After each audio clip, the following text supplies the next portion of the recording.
Good evening all of you. Last video lecture के अंदर हमने स्टार्ट किया था मैकेनिकल वेंटिलेशन, जिसमें हमने पढ़ा था मैकेनिकल वेंटिलेशन क्या होता है, देन वेंटिलेटर क्या होता है, क्या इंडिकेशंस रहते हैं वेंटिलेटर के, then types of ventilator, settings of ventilator, mode of ventilator.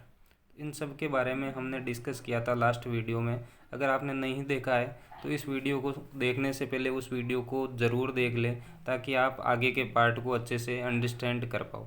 तो उसके बाद का आगे नेक्स्ट वहाँ तक मोड ऑफ वेंटिलेशन पढ़ने के बाद आगे कंटिन्यूस करते हैं। नेक्स्ट पढ़ते हैं इंटरवेंशंस। मीन्स अगर किसी पेशेंट को मैकेनिकल वेंटिलेशन प्रोवाइड किया जाता है या करवाया जाता है, तो during mechanical ventilation which are the nurses responsibilities और which are the most common interventions taken by nursing staffs, कि ऐसे कौन कौन से इंटरवेंशन होते हैं जो नर्सिंग स्टाफ द्वारा या नर्सेस द्वारा किए जाते हैं ड्यूरिंग वेंटिलेशन। तो सबसे पहली चीज़, a resuscitation bag should be available at the bedside for all client receiving mechanical ventilation. Means जितने भी जो भी क्लाइंट होते हैं जिनको मैकेनिकल वेंटिलेशन दिया जा रहा है, तो उनके बेड साइड हमेशा every time resuscitation bag available होना चाहिए। तो फर्स्ट इंटरवेंशन ये हमेशा माइंड में रखना है कि रिससिटेशन बैग अवेलेबल होना चाहिए पेशेंट के बेड साइड जिनको मैकेनिकल वेंटिलेशन दिया जा रहा है। Then second one, for a client receiving mechanical ventilation always assess the client first and then assess the ventilator. अगर कोई इमरजेंसी सिचुएशन हो जाए तो सबसे पहले मैकेनिकल वेंटिलेशन लेने वाले पेशेंट को असेस करना है, उसके बाद वेंटिलेटर को। और ये इंटरवेंशन हर प्रोसीजर में लागू होता है। अपन कोई भी मशीनरी, कोई भी इक्विपमेंट यूज कर रहे होते हैं तो सबसे पहले पेशेंट की सेफ्टी, देन इक्विपमेंट की। सबसे पहले पेशेंट को असेस करना होता है, उसके बाद अपने को इंस्ट्रूमेंट को असेस करना होता है। Then third one, monitor skin colour particularly in the lips and nail beds. तो कंटिन्यूसली रेगुलरली अपने को पेशेंट के स्किन कलर को मॉनिटर करते रहना है, क्योंकि ये इंडिकेट करेगा साइनोसिस को या हाइपोक्सिया को। अगर वेंटिलेशन, मैकेनिकल वेंटिलेशन एडिक्वेटली नहीं मिल पा रहा है तो पेशेंट के अंदर हाइपोक्सिया डेवलप होगा, जिसकी वजह से स्किन के अंदर साइनोसिस देखने को मिलेगा। तो साइनोसिस को असेस करने के लिए अपन मेनली लिप्स और नेल बेड्स के कलर को असेस करेंगे। Then monitor the chest for bilateral expansion. Chest का बाइलेटरल एक्सपेंशन असेस करना है। Then obtain pulse oximetry readings. Pulse oximetry reading obtain करनी है। Then monitor ABG results, arterial blood gas result को monitor करेंगे। Then assess the need for suctioning and observe the type, colour and amount of secretion. अपने को assess करना है कि patient को सक्शनिंग की नीड तो नहीं है। अगर सक्शन करने की नीड है तो अपने को सक्शन करना है। देन सक्शन में जो सेक्रेशन आएगा उसके टाइप, उसके कलर और अमाउंट को असेस करना है। Then empty the ventilator tubing when moisture collects. अगर वेंटिलेटर ट्यूबिंग के अंदर मॉइस्चर कलेक्ट हो जाए तो उन ट्यूब को एम्प्टी करना है।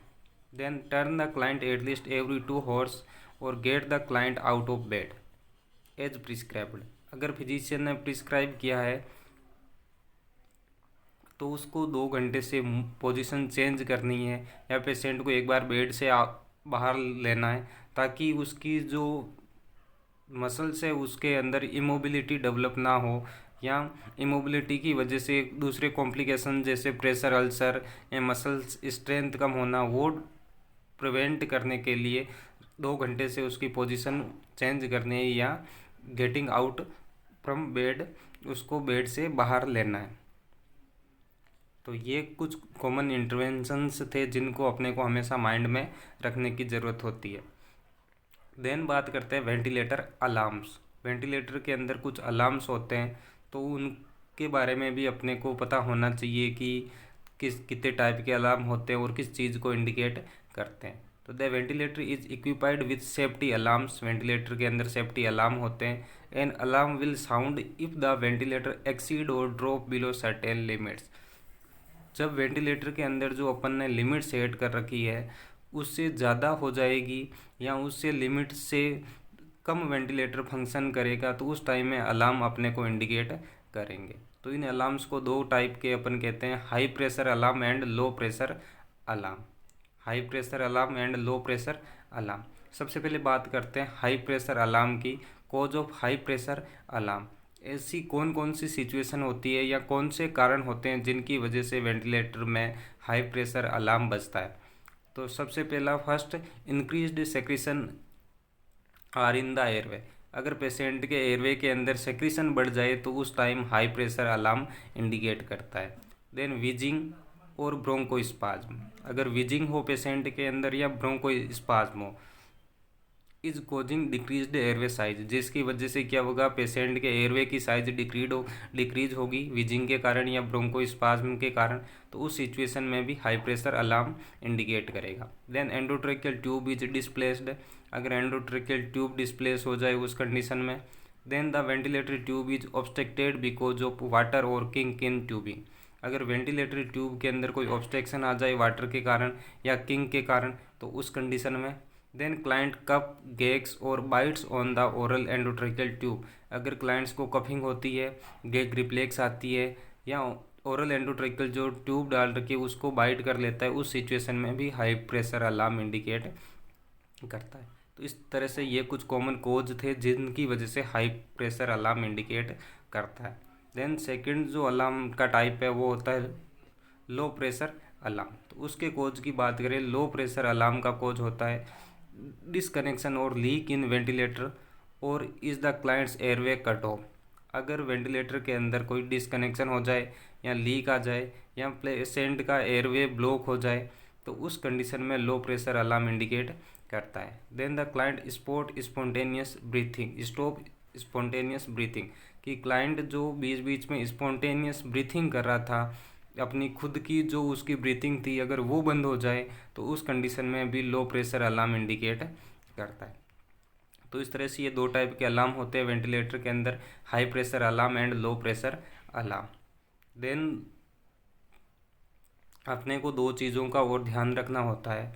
If a cause for an alarm can not be determined, ventilate the client manually with a resuscitation bag until the problem is corrected, कि अगर वेंटिलेटर कोई अलार्म देता है हाई प्रेशर या लो प्रेशर अलार्म देता है लेकिन अपन उस अलार्म का कोज आइडेंटिफाई नहीं कर पाते, तो अपने को कोज आइडेंटिफाई होने से पहले ही क्लाइंट का रिससिटेशन स्टार्ट कर देना है। देन उसके बाद जब कोज अपने को आइडेंटिफाई हो जाएगा तो उस कोज को क्योर करेंगे, लेकिन उससे पहले ही अपने को पेशेंट को मैन्युअली रिससिटेट करना स्टार्ट कर देना है। Then never set ventilator alarm control to the off position, ventilator की जो अलार्म सेटिंग होती है उसको कभी भी ओ पोजिशन के अंदर नहीं रखा जाना चाहिए। तो ये दोनों चीज़ें हमेशा माइंड में रखनी है कि एक तो कोई भी कोज अलार्म का वो डिटरमाइन नहीं हो उससे पहले ही अपने को कोज डिटरमाइन होने तक पेशेंट को मैन्युअली रिससिटेट करना है।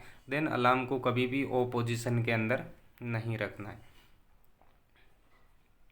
देन बात करते हैं अपन वेंटिलेटर कॉम्प्लिकेशंस की, कि अगर पेशेंट प्रोलॉन्ग्ड टाइम तक मैकेनिकल वेंटिलेशन ले रहा है तो उसके अंदर कुछ कॉम्प्लिकेशंस डेवलप हो सकते हैं जिनको डिस्कस करते हैं। First one complication is hypotension caused by the application of positive pressure, patient के एयरवे में जब पॉजिटिव प्रेशर अप्लाई किया जाएगा वेंटिलेटर के द्वारा तो ये पॉजिटिव प्रेशर पेशेंट के अंदर हाइपोटेंशन डेवलप कर सकता है। कैसे डेवलप करेगा, कि पॉजिटिव प्रेशर अप्लाई करेंगे तो positive pressure increase intrathoracic pressure, positive pressure patient के इंट्राथोरेसिक प्रेशर को इंक्रीज करेगा and inhibit blood return to the heart, thoracic pressure increase हो जाएगा तो जो लंग से वापस हार्ट को ब्लड आ रहा है वो कम हो जाएगा और जब ब्लड कम होगा तो कार्डियक आउटपुट कम होगा और हाइपोटेंशन डेवलप होगा। Then second complication respiratory complication such as pneumothorax, अगर ज़्यादा प्रेशर की वजह से न्यूमोथोरैक्स हो सकता है, प्लूरल कैविटी के अंदर एयर कलेक्शन हो सकती है as a result of positive pressure. Then gastrointestinal alteration such as stress ulcer, malnutrition if nutrition is not maintained, कि अगर वेंटिलेटर वाले पेशेंट का न्यूट्रिशन लेवल मेंटेन नहीं किया जाए तो उसके अंदर माल न्यूट्रिशन हो सकता है। Then infection, muscular conditioning, muscles की डीकंडीशनिंग क्योंकि प्रोलॉन्ग्ड लाइंग पोजीशन में रहने के कारण या पोजीशन फ्रिक्वेंटली चेंज नहीं करने के कारण। देन वेंटिलेटर डिपेंडेंस और इनएबिलिटी टू वीन मीन्स अगर प्रोलॉन्ग्ड टाइम तक मैकेनिकल वेंटिलेशन दिया जाए तो पेशेंट के अंदर मैकेनिकल वेंटिलेशन पर डिपेंडेंसी डेवलप हो जाती है या वो वीनिंग नहीं कर पाता है, मीन्स वेंटिलेटर से वापस रिकवर नहीं हो पाता है। तो ये कुछ कॉमन कॉम्प्लिकेशंस होते हैं जो वेंटिलेटर वाले पेशेंट के अंदर डेवलप होने की पॉसिबिलिटीज़ रहती है। देन अपन बात करते हैं वीनिंग की। वीनिंग क्या होता है तो इसके बारे में थोड़ा डिस्कस कर लेते हैं। Weaning is the process of decreasing the amount of support that the patient receiving from the mechanical ventilator. Patient को मैकेनिकल वेंटिलेटर के द्वारा जो सपोर्ट दिया जा रहा था, मीन्स जिस प्रकार का भी अपन सपोर्ट दे रहे थे, चाहे पॉजिटिव एंड एक्सपायरेटरी प्रेशर दे रहे थे पेशेंट को या कंटिन्यूअस सीपेप प्रोवाइड करवा रहे थे, तो जो भी सेटिंग थी, जिस प्रकार का सपोर्ट दे रहे थे, उस सपोर्ट को धीरे धीरे क्या किया जाता है, कम किया जाता है, डिक्रीज किया जाता है। जिससे क्या होता है, अपन असेस कर सकते हैं कि पेशेंट वेंटिलेटरी सपोर्ट के बिना टॉलरेट कर पाता है या नहीं कर पाता है, या ऐसा करने से क्या होगा तो अपन धीरे धीरे उस सपोर्ट को कम करेंगे तो पेशेंट स्पॉन्टेनियस ब्रीथिंग कर पाएगा और उसकी स्पॉन्टेनियस ब्रीथिंग इम्प्रूव होगी और इस तरह धीरे धीरे अपन क्या करेंगे, वेंटिलेशन को डिस्कनेक्ट कर देंगे। तो weaning is the process of decreasing the amount of support that the patient receive from the mechanical ventilator. Mechanical ventilator से मिलने वाले सपोर्ट को धीरे धीरे कम करेंगे so the patient assume A greater proportion of the ventilatory support. Then the purpose is to assess the probability that mechanical ventilation can be successfully disconnected. Then बात करते हैं क्राइटेरिया फॉर विनिंग रेडीनेस कि क्या criteria होने चाहिए patient के अंदर जिनको देख के अपन विनिंग स्टार्ट कर सकते हैं। तो किसी पेशेंट की विनिंग करने के लिए ये जो क्राइटेरिया है वो मस्ट होते हैं। सबसे पहले alert and cooperative, patient alert होना चाहिए एंड कोऑपरेटिव होना चाहिए। Then friction of oxygen is between 40 to 50% होनी चाहिए। Then positive end expiratory pressure 5 से 8 सेंटीमीटर H2O के बीच होना चाहिए। देन पेशेंट हीमोडाइनामिकली स्टेबल होना चाहिए। पेशेंट की ब्लड pH 7.34 से अबव होनी चाहिए, मीन्स नॉर्मल रेंज में होनी चाहिए। उसके एर्टिरियल ब्लड के अंदर partial pressure of oxygen 80 mm of Hg से अबव होना चाहिए। Partial pressure of carbon dioxide 45 mm of Hg से बिलो होना चाहिए। Then partial pressure of oxygen and fraction of oxygen का जो रेशियो है PaO2 और FiO2 का जो रेशियो है वो 200 से अबव होना चाहिए पेशेंट के अंदर।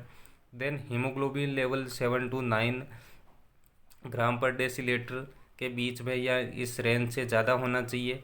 एंड सीरम इलेक्ट्रोलाइट जितने भी है वो नॉर्मल रेंज के अंदर होने चाहिए। देन स्पॉन्टेनियस रेस्पिरेशन होना चाहिए पेशेंट के अंदर। स्पॉन्टेनियस रेस्पिरेशन होना चाहिए जो कि 6 to 35 ब्रीथ्स के बीच के अंदर होना चाहिए। देन जो नेगेटिव इंस्पायरेटरी प्रेशर है वो 30 सेंटीमीटर H2O तक होना चाहिए। तो ये कॉमन क्राइटेरिया होते हैं पेशेंट की विनिंग स्टार्ट करने के लिए। अगर ये सारे क्राइटेरिया अवेलेबल है तो अपन पेशेंट की विनिंग करवा सकते हैं, मीन्स उसके वेंटिलेटरी सपोर्ट को धीरे धीरे रिड्यूस कर सकते हैं। देन बात करते हैं विनिंग मेथड्स, कौन कौन से मेथड होते हैं जिनके द्वारा पेशेंट की विनिंग करवाई जाती है। तो सबसे पहले विनिंग का मेथड होता है सिंक्रोनाइज्ड इंटरमिटेंट मैंडेटरी वेंटिलेशन या SIMV, synchronised intermittent mandatory ventilation. इसके बारे में अपन ने पढ़ा था कि ये इस प्रकार का वेंटिलेटर होता है या वेंटिलेशन होता है जो क्या करता है, पेशेंट को बीच बीच में इसके अंदर टाइडल वॉल्यूम और रेट तो सेट की हुई रहती है, लेकिन इसके बीच में पेशेंट को स्पॉन्टेनियस ब्रीथिंग अपनी रेट से और अपनी टाइडल वॉल्यूम से ये अलाउ करता है। तो इस प्रकार का वेंटिलेशन देंगे तो और साथ में ये क्या करता है, अगर पेशेंट की रेस्पिरेटरी रेट बढ़ रही है या वो अपनी टाइडल वॉल्यूम से ले रहा है तो ये उसके साथ सिंक्रोनाइज्ड कर लेता है, मीन्स अपनी जो रेट थी उसको घटा के दोनों को एडजस्ट कर देता है। तो ये अच्छा तरीका होता है विनिंग का। The client breathes between the preset breaths per minute rate of the ventilator. जो वेंटिलेटर की इसमें रेट फिक्स करेंगे, उसके बीच में क्लाइंट अपनी रेट से ब्रीथ करता रहेगा। Then the SIMV rates is decreased gradually until the client is breathing off his or her oven without the use of ventilator। तो जितनी अच्छी तरीके से क्लाइंट खुद की रेट से ब्रीथ करता रहेगा तो ये वेंटिलेटर अपनी रेट धीरे धीरे घटाता रहेगा, और इस तरह से क्लाइंट के अंदर जो वेंटिलेशन डिपेंडेंसी थी वो ख़त्म हो जाएगी और अपन वेंटिलेटरी सपोर्ट को डिस्कनेक्ट कर देंगे। देन सेकंड तरीका होता है टी पीस।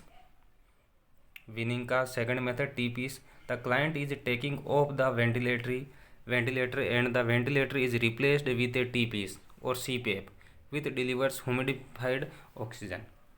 इसमें क्या करते हैं, क्लाइंट का जो वेंटिलेटरी सपोर्ट था उसको डिस्कनेक्ट करके एक टी पीस कनेक्ट कर दिया जाता है, जो एंडोट्रेकियल ट्यूब से अटैच करके उससे क्या करते हैं, एंडोट्रेकियल ट्यूब से ह्यूमिडिफाइड ऑक्सीजन डिलीवर करवाते हैं। यहाँ अपन क्या कर सकते हैं, सिर्फ CPAP continuous positive airway pressure apply करते हैं ताकि उसके एल्वुले कोलेप्स नहीं हो, बाकी वो स्पॉन्टेनियस ब्रीथिंग खुद करता रहेगा। Then the client is taken off the ventilator for short period initially and allow to breathe spontaneously, और इसके बीच में भी पेशेंट को अलाउ किया जाता है स्पॉन्टेनियस ब्रीथिंग करने के लिए। Then weaning progress as the client is able to tolerate progressively longer period of the ventilator. अगर पेशेंट लंबे टाइम तक इस मेथड TPS यूज़ करने के बाद वेंटिलेटर को अवॉइड कर पाता है या बिना वेंटिलेटर के रह पाता है, तो अपन कह सकते हैं कि अपना विनिंग मेथड प्रोग्रेस कर रहा है और अपन धीरे धीरे वेंटिलेटरी सपोर्ट को बंद कर देते हैं। देन थर्ड मेथड है प्रेशर सपोर्ट। तो प्रेशर सपोर्ट वेंटिलेटर सेटिंग के अंदर अपन ने पढ़ा था कि इसके अंदर प्रेशर सेट किया हुआ रहता है और यूजुअली जो इंस्पायरेशन की ड्यूरेशन होती है वो ज़्यादा रखी जाती है एक्सपायरेशन से, और इसमें क्या करता है, ये सिर्फ जो पेशेंट का रेस्पिरेटरी एफर्ट है उसको कम करता है, बाकी पेशेंट खुद स्पॉन्टेनियस ब्रीथिंग कर पाता है इसमें। तो pressure support is a predetermined pressure set on the ventilator to assist the client in respiratory effort. Means client spontaneous breathing कर पा रहा है लेकिन उसके रेस्पिरेटरी एफर्ट को थोड़ा बढ़ाने के लिए, असिस्ट करने के लिए अपन प्रेशर सेट करते हैं, वेंटिलेटर के अंदर प्रेशर सपोर्ट प्रोवाइड करते हैं। As weaning continue the amount of pressure is decreased gradually. जैसे जैसे अपनी विनिंग प्रोग्रेस होती जाएगी अपन प्रेशर को कम करते जाएंगे और पेशेंट अपने आप स्पॉन्टेनियस ब्रीथिंग करता जाएगा। With pressure support pressure may be maintained while the preset breaths per minute of the ventilator are decreased gradually. इस तरह से इसके अंदर सेट किया हुआ प्रेशर मेंटेन रखते हैं लेकिन धीरे धीरे ब्रीथ को कम करते जाते हैं। इसके अंदर सेट की हुई पेशेंट अपनी स्पॉन्टेनियस ब्रीथिंग करता रहेगा और फिर धीरे धीरे प्रेशर भी कम करते जाएंगे। इस तरह से विनिंग अपना प्रोग्रेस होगा और एंड में अपन वेंटिलेटरी सपोर्ट को पूरी तरह से डिस्कनेक्ट कर देंगे। तो इस तरह से ये जनरल रिमेनिंग पार्ट था वेंटिलेटर का। उम्मीद है आपको समझ में आया होगा, और अगर अच्छा लगा हो तो शेयर करें, लाइक करें। नेक्स्ट वीडियो में अपन पढ़ेंगे एंडोट्रेकियल इंट्यूबेशन और दूसरे जो रेस्पिरेटरी सिस्टम के जनरल प्रोसीजर है उनके बारे में डिस्कस करेंगे। Thank you.